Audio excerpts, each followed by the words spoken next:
Olá, amigos, sejam bem-vindos a mais um vídeo do meu canal. Eu sou o Lucas Knaip e vamos falar mais uma vez sobre o Neymar, né? Porque ele me dá muito assunto para comentar. E na entrevista ontem, né, que ele fez um jogo beneficente para o instituto dele, né? Ele foi questionado sobre essa questão dele ser um cara que farreia muito, tem muitas festas, né? E obviamente isso é algo que tem incomodado bastante a torcida do Santos, ou parte dela. Tem gente que ainda adora o Neymar, independente do que ele faça, né? Mas a questão é, o time está na zona de rebaixamento, precisa de ajuda, ele está recebendo uma fortuna para estar lá e até agora não tem dado o retorno que o clube precisa, mas ele vai lá falar e ele fala que está 15 anos no auge, né? Que está sempre se dedicando 100% de si, que faz muitos sacrifícios. Ele tá vendendo a imagem do que o cara é basicamente o Michael Jordan em termos de dedicação.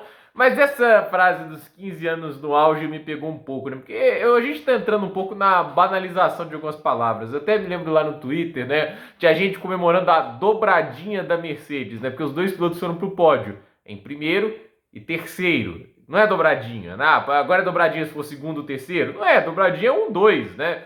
E a palavra não pode ser banalizada desse jeito, mesmo jeito que a palavra auge não pode ser banalizada. O que é o auge? É o melhor, é o topo lá da montanha de uma jornada, né? Entende? É isso que a gente vê como auge.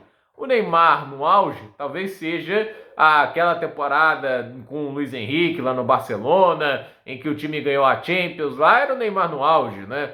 E a verdade é que, assim, ele teve seus bons momentos lá no PSG, né? Tipo, jogou um futebol de altíssimo nível por lá também.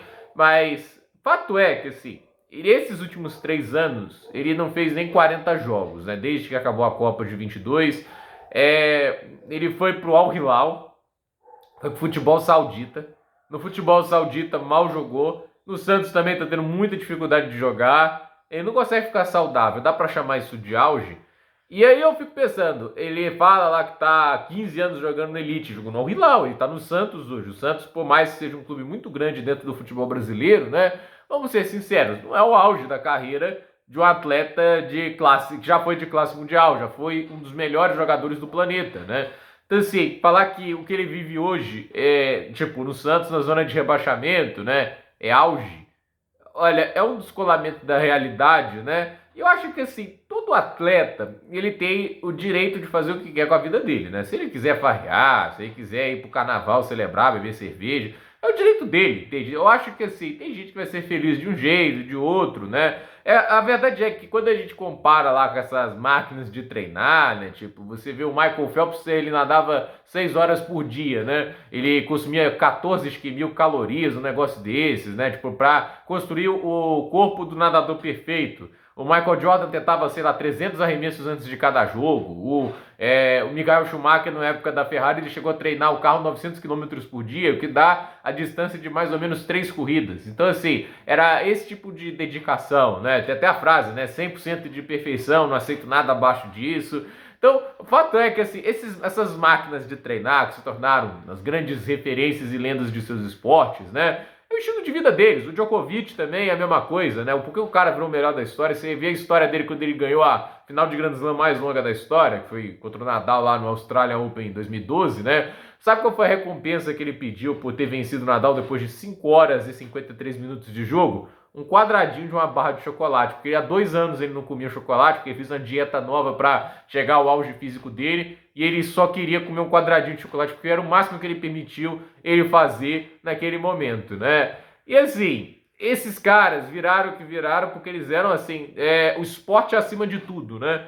E eu acho assim, o Neymar querer vender essa ideia de que ele tá assim no esporte acima de tudo é um pouco engraçado, no mínimo, né?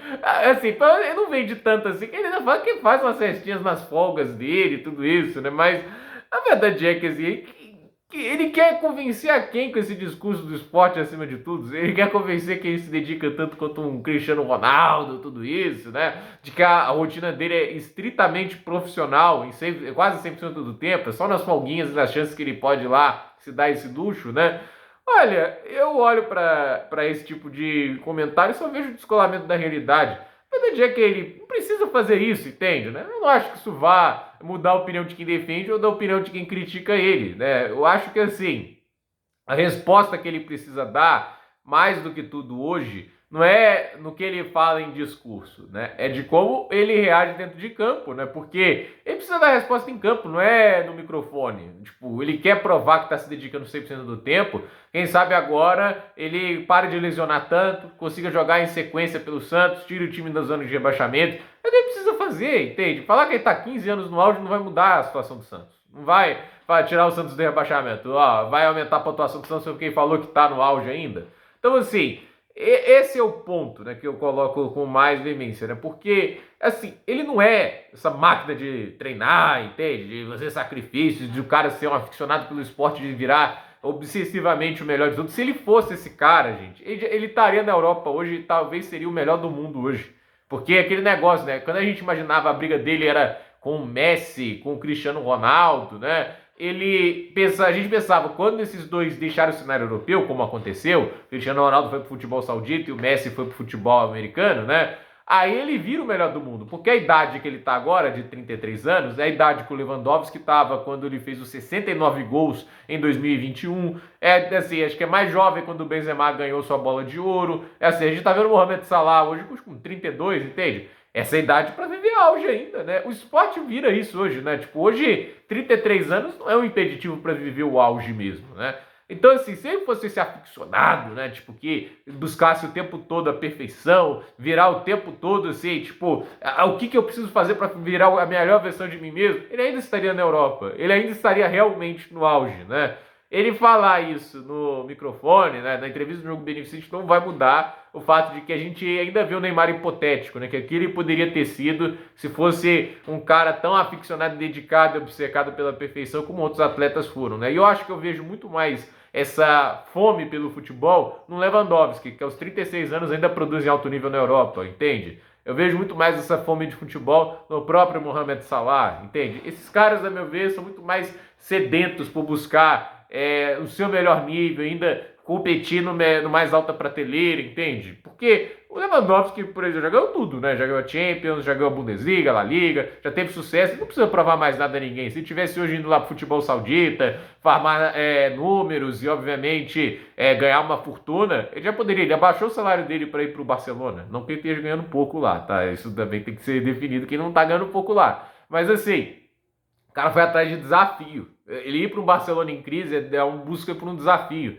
E aí o cara, tipo assim, sofreu ali com o Xavi, mas ainda entregou bons números e agora com o Flick voltou a entregar uma temporada de mais de 40 gols, né? Aí eu fico olhando pra isso, né? 36 anos, né? O Neymar tá com 33, tá aí. Então, eu acho assim, 15 anos no auge, eu acho que podia virar um belo título de filme de comédia, né? Tipo, a gente pode fazer a carreira The Office, um filme meio estilo The Office, com as entrevistas do Neymar, né? Aí você entrelaça, assim, esse tipo de entrevista com os performances que ele vem tendo, né? E, assim, ele falar esse tipo de declaração, quando o último lance dele em campo foi tentar fazer um gol de mão, quando tava 0-0, né? E ele tava amarelado e foi expulso, cara, é um time muito ruim, né? Tipo, também, isso também tem que ser dito, né? Ele, quando a última vez esteve em campo, ele causou a derrota do Santos. O Santos estava melhor em campo contra o Botafogo, ele meteu a mão na bola, foi expulso e com a menos o Santos perdeu. Então, é isso, né? Tipo, é realmente o maravilhoso mundo de Neymar. Existe na cabeça dele e não em muitos outros lugares, porque no final ainda tem muita gente que acredita que ele ainda tá no nível extremamente diferenciado. Ele ainda falou uma coisa preocupante, né? Que ele ainda está na seleção brasileira. Do jeito que ele tá hoje, com esse comportamento, com esse nível de futebol, vamos seguir em frente, né? Eu acredito que o Ancelotti pode, com Vinícius Júnior, Rafinha, Matheus Cunha e vários outros ali, né? Eu sei que todos eles no auge não se comparam ao Neymar. Neymar no auge realmente era bem melhor, mas fazer o quê? Esse Neymar no auge não existe mais, diferente do que ele diz, né? Tá na hora de seguir em frente, né? Então, gente, por esse vídeo é isso. Dúvida nos comentários, deixe seu like, se inscreva no canal, compartilhe esse vídeo e até o próximo vídeo.